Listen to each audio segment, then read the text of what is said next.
देखिए, आज की डेट में अचानक से धन सबको चाहिए। कौन नहीं चाहता कि बहुत सारा पैसा उसके पास हो, लेकिन ये तभी संभव है जब आपको कोई ऐसा गड़ा धन मिल जाए या फिर आपकी कोई लॉटरी लग जाए। तो चलिए मैं आशुतोष में आपका स्वागत करता हूं अपने चैनल दोषा वैदिक एस्ट्रोलॉजी में। आज मैं आपको ऐसे कुछ 8 पॉइंट बताने वाला हूं। आप अपनी कुंडली खोल के देख लीजिए और उसमें से देखिए कोई ऐसा कोई पॉइंट है जो अगर उसमें मैच कर रहा हो, ऐसा कोई योग मैच कर रहा हो, तो आप उस प्लैनेट की महादशा और अंतरदशा में आप चाहे तो कोई ना कोई लॉटरी टिकट खरीद के रख सकते हैं और हो सकता है अगर आपकी किस्मत अच्छी हो तो आपको अच्छा खासा फायदा हो जाए। तो चलिए हम शुरू करते हैं। मैं आपको कुछ ऐसे 8 योग बताने वाला हूं, लेकिन सबसे पहले हम समझेंगे वो कौन कौन से हाउस हैं जो इसके लिए बड़े इंपॉर्टेंट होते हैं अगर लॉटरी जीतने की बात हो तो। देखिए, ये मैंने कुंडली बनाई है, हालांकि मैंने कहीं राशि को मेंशन नहीं किया, बस आप मान के चलिए कि ये आपका लगन है, ये असेंडेंट जिसको बोलते हैं, ये आपका पहला घर होता है हमेशा से। उसी क्रम में अगर आप उसको घटाएंगे तो 1 2 3 4 5 6 7 8 9 10 11 12 ये हाउसेज नंबर। तो सबसे पहले आपको देखना है कौन सा, जो 5th हाउस है। 5th हाउस आपका एक त्रिकोण का भी हाउस है, त्रिकोण का हाउस। इसको एजुकेशन, चिल्ड्रेन की आप बात कर लें, है ना, लेकिन स्पेकुलेशंस की बात कर लें, स्पेकुलेशन यानी कि सट्टे या शेयर मार्केट की बात कर लें या लॉटरी की बात कर सकते हैं। यहाँ से आप कहीं ना कहीं अपना इंट्यूशन भी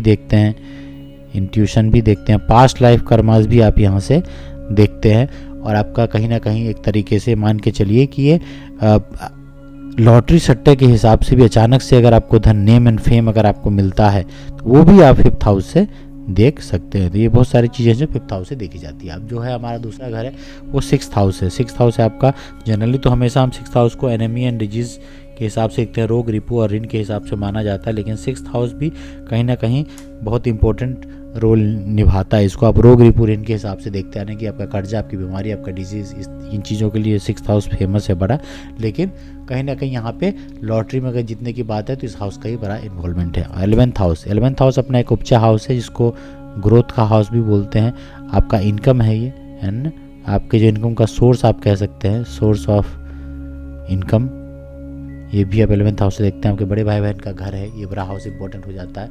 अब आप बात करते हैं इसमें 8th हाउस की। तो 8th हाउस कौन सा है, ये रहा आपका। देखिए, रिसर्च का हाउस इसको माना जाता है ना, रिसर्च भी आप यहाँ से देखते हैं। गड़ा हुआ धन आप कह लें, हिडन वेल्थ भी यहाँ से देख सकते हैं आप। हालांकि ऑब्स्टिकल्स का भी हाउस है, आपके मृत्यु स्थान भी माना जाता है, लेकिन कुछ चीज़ें जो बड़ी इंपॉर्टेंट है वही हिडन और रिसर्च भी इस घर से आपका देखा जाता है। तो ये आपके हाउस हो गए, है ना। अब हम चलते हैं योग की चर्चा करेंगे, वो कौन कौन से योग हैं। तो इन हाउस का इन्वॉल्वमेंट जो है इस चीज़ों में देखने को मिलता है। तो सबसे पहला ये कहा जाता है कि मून अगर है जो आपका 5th हाउस में हो और उसको वीनस देख रहे हो, तो है ना।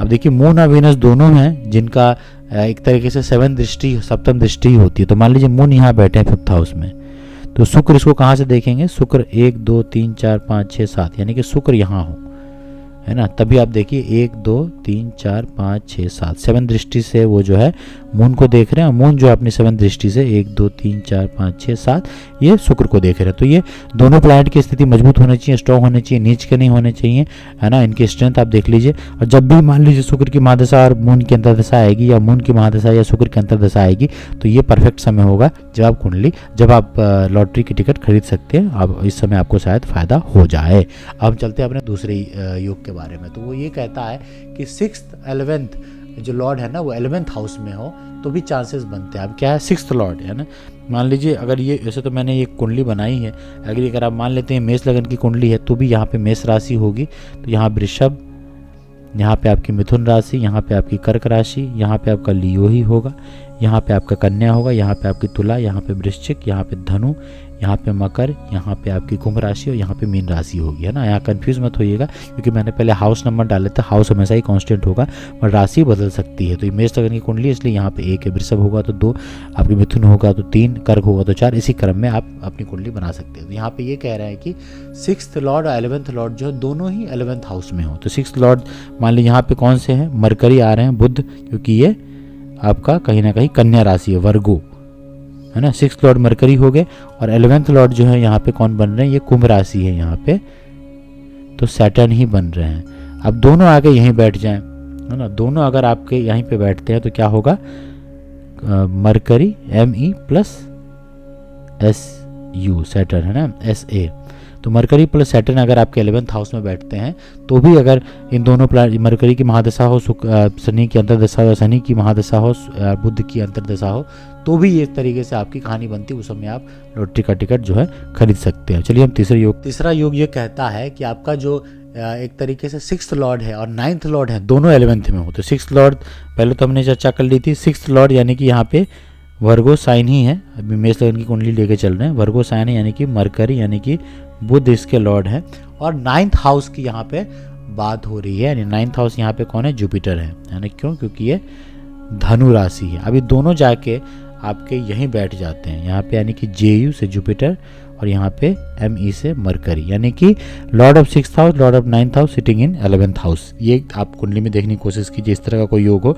तो जब भी बृहस्पति की महादशा चले और बुध की अंतर्दशा चले या बुध की महादशा चल जाए, जुपिटर यानी बृहस्पति की अंतर्दशा हो, उस समय आपको लॉटरी खरीदने से फायदा हो सकता है। आपका जो 4th योग है वो कहता है कि मंगल, शुक्र, शनि, राहु सभी जो है कन्या राशि में हो, है ना। तो जैसे मेष लगन की कुंडली हमने बनाई है, तो कन्या राशि कहाँ है? ये आपके 6th हाउस में 6 नंबर जो है ये कन्या राशि है। और यहीं पे कहा जा रहा है कि इसी हाउस में आपके मंगल, है ना, मंगल हो, वीनस यानी कि शुक्र प्लस सैटर्न यानी कि शनि प्लस राहु। अगर किसी भी कुंडली में 6 नंबर की राशि पे अगर ये चारों प्लैनेट आपको देखने को मिलते हैं तो भी इस तरीके का योग हो सकता है। देखिए अब हमारा जो 5th योग है वो ये कहता है कि लॉर्ड, पंचम के लॉर्ड हो, 11th के लॉर्ड हो, यानी कि 11वें घर के लॉर्ड हो आपके, वो 5th हाउस में हो राहु के साथ, है ना। कहने का मतलब है कि पंचम के लॉर्ड और 11th के लॉर्ड। तो इस कुंडली में 5th हाउस के लॉर्ड कौन है? यहाँ पे सूर्य बनते हैं, क्योंकि लियो साइन है ना। 5th हाउस के लॉर्ड आपके सूर्य बनते हैं और 11th के लॉर्ड जो है वो यहाँ पे सैटर्न बनते हैं, क्योंकि ये एक्वेरियस कुंभ राशि है ना। 11 नंबर जो है आपकी कुंभ राशि है। अब ये कहाँ जाके आपके बैठने चाहिए इनको? तो सिंपल है 5th हाउस में। 5th हाउस कौन सा है? आपका यही 5th हाउस है। तो यहाँ पे सूर्य और शनि जो है दोनों आपके 5th हाउस में बैठे हों, तो यहाँ पे मान लीजिए आप कि SU प्लस SA, और साथ में क्या कह रहे हैं वो राहु भी होने चाहिए, है ना, RA। राहु भी जाके बैठ जाए तो कहीं ना कहीं आपको इनमें से, अगर मान लीजिए सूर्य की महादशा हो, शनि की अंतर्दशा हो, राहु की अंतर्दशा चल जाए, या राहु की महादशा चल रही हो, शनि की अंतर्दशा हो, तो लॉटरी की टिकट आपको खरीदनी चाहिए। अभी हम जनरल रिजल्ट की बात नहीं कर रहे, सिर्फ लॉटरी और गैम्बलिंग की फोकस कर रहे हैं। तो उस समय अगर आप लॉटरी का टिकट खरीदेंगे तो आपको कहीं ना कहीं फायदा हो सकता है। देखिए अब जो हमारा 6th योग है वो ये कहता है कि लॉर्ड ऑफ 5th हाउस यानी पंचम के लॉर्ड और अष्टम के लॉर्ड, 8th हाउस के लॉर्ड, दोनों आपस में साइन एक्सचेंज करें। तो देखिए 5th हाउस के लॉर्ड ये लियो साइन है, सिंह राशि है, तो इसके लॉर्ड होते हैं सूर्य, और आपके जो 8th के लॉर्ड हैं वो हैं स्कॉर्पियन यानी कि मंगल होंगे, क्योंकि ये स्कॉर्पियन साइन है। अब ये साइन एक्सचेंज करें, मतलब एक दूसरे की राशि में जाके बैठ जाएं, है ना। तो मान लीजिए मंगल यहाँ आके बैठ जाएं लियो साइन पे, और सूर्य जो है यहाँ आके बैठ जाएं, यानी कि सूर्य यहाँ पे बैठ गए। तो क्या हुआ कि 5th के लॉर्ड और 8th के लॉर्ड ने आपस में साइन एक्सचेंज कर लिया। तो ये भी एक योग बनता है। तो यहाँ अगर सूर्य की महादशा या मंगल की अंतर्दशा हो, या मंगल की महादशा सूर्य की अंतर्दशा हो, तो ये काफ़ी अच्छा समय होता है आपको लॉटरी का टिकट खरीदने के लिए। अब जो हमारा 7वां है वो योग है वो ये कहता है कि जो आपके दूसरे घर के मालिक हैं, है ना, वो पंचम में हो, और 5th हाउस के लॉर्ड जो हो वो 11th में हो, 11th हाउस के लॉर्ड 2nd हाउस में। कहने का मतलब सबसे पहले देखते हैं 2nd लॉर्ड इन 5th हाउस, है ना। 2nd लॉर्ड यहाँ पे जैसे कौन, ये टॉरस साइन है 2 नंबर, तो कौन से राशि यहाँ होती है? शुक्र, यानी शुक्र इसके घर के लॉर्ड होते हैं, क्योंकि टॉरस साइन है, ये आपका 1st हाउस है, 2nd हाउस है ना। 5th हाउस के लॉर्ड कौन है? लियो, यानी कि कौन है? सूर्य है यहाँ पे, है ना। अब आगे जो अपना हाउस था वो ये कह रहा था 11th हाउस, है ना। 11th हाउस यानी कि ये है कुंभ राशि, तो ये कौन हुए? सैटर्न, है ना। बहुत सिंपल। अब ये क्या कह रहा है? ये कह रहा है कि 2nd लॉर्ड जो 5th हाउस में हो, यानी कि शुक्र जो है 2nd हाउस के लॉर्ड, वो कहाँ हो? 5th हाउस में, यहाँ आके वीनस बैठ जाए, ठीक है। और 5th हाउस के लॉर्ड जो है वो 11th में चले जाए। तो 5th हाउस के लॉर्ड कौन है? सूर्य, 5 नंबर है ना, वो 11th में जाके बैठ जाए। कहाँ बैठेंगे वो?